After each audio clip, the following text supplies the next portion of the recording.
And this morning is really, you're looking at, or you will be shortly, the answer of 4 years of prayer. I'm going to introduce Chris here in a second, and where we're going to go is Chris and I were off on a mission already, kind of like the Blues Brothers. And in our talking, I was reminded of Chris's testimony that brought him to where he is right now and here. And the story is amazing, as far as not just for him, but how it comes together with us. Come 2013, I had been living a pretty rough life, because when you live without a moral center, you pretty much do what you wish to do. And when I was a sinner, I was pretty good at it. My health had declined to a point where I was diagnosed with necrotizing pancreatitis. It's kind of pancreatitis where your blood chemistry is turned against you. It's so thick and your blood pressure is so high that as the body is forcing the blood through the tiny capillaries in the organs, they're actually exploding, and my body was shutting down. There's really only one thing that they can do for this, and that is to put you in a medically induced coma and hope your body reboots. I wasn't even allowed IV fluids, because even that would have been too dangerous to the chemistry in my body. You're saying even with this, being with a coma, it's just kind of the hope that you will come out of it. Yes. It can very well be a fatal disease. Yeah, for those of you who have a medical background, when I was admitted to the hospital with this, I had triglycerides of 5,000. I had a blood sugar over 600. The doctors would walk in a parade shaking their heads, and one of them actually said, "I didn't think it was possible for a human being to walk into an office in this condition." It wasn't a very good situation, and the prognosis was relatively grim.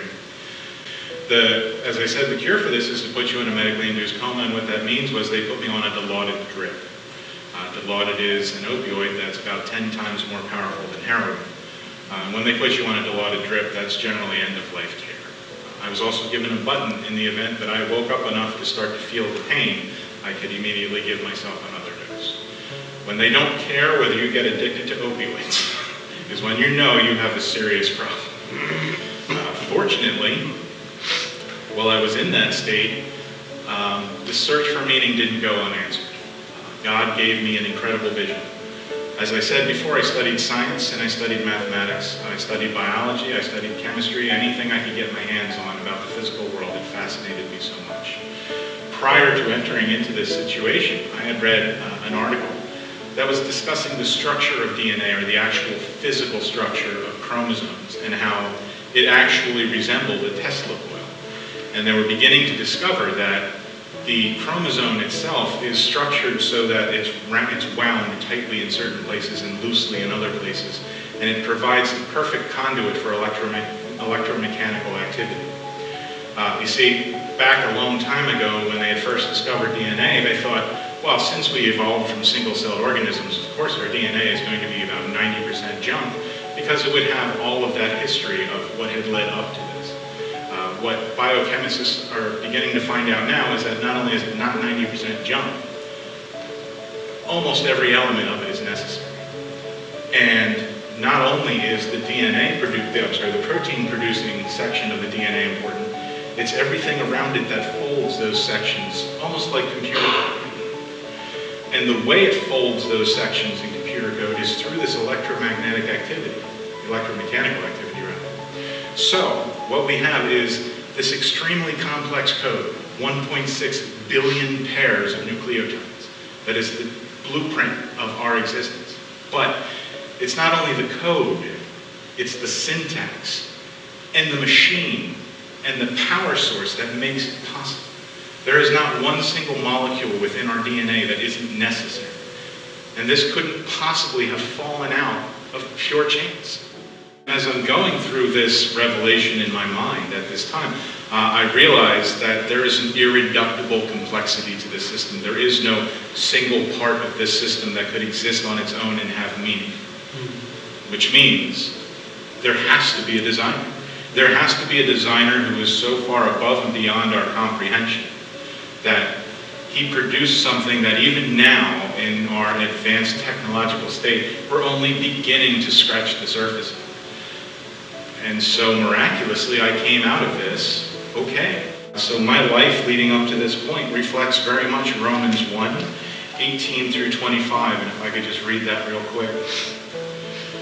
For the wrath of God is revealed from heaven against all ungodliness and unrighteousness of men who suppress the truth in unrighteousness. Because that which is known about God is evident within them, for God made it evident to them. And even when you talk to atheists who are humanistic moralists, they don't have anything to rest their morals upon, but they're the first person to claim, well, that's not fair.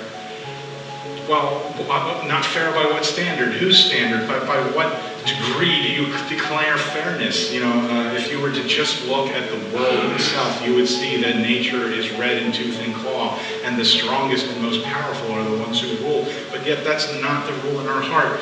And just like it says, God is evident within them, for God made it evident to them, our internal heart and internal sense of fairness is a gift from God itself.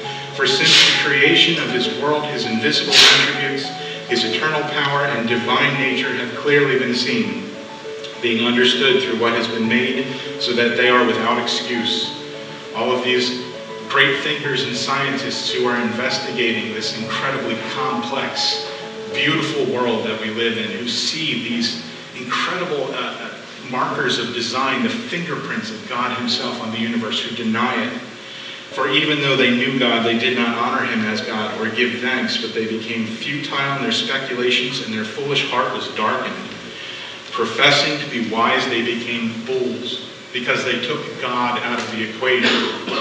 They have to fill it with nonsense, and exchanged the glory of the incorruptible God for an image in the form of corruptible man, and of birds and four-footed animals and crawling creatures. Therefore God gave them over to the lusts of their heart, to impurity, so that their bodies would be dishonored among them. For they exchanged the truth of God for a lie, and worshipped and served the creature rather than the Creator, who is blessed forever. Amen. Man, these words, they dug deep and they stung me when I first read them with the new eyes that God had given me, because I had spent my entire life worshiping the creature and not the Creator.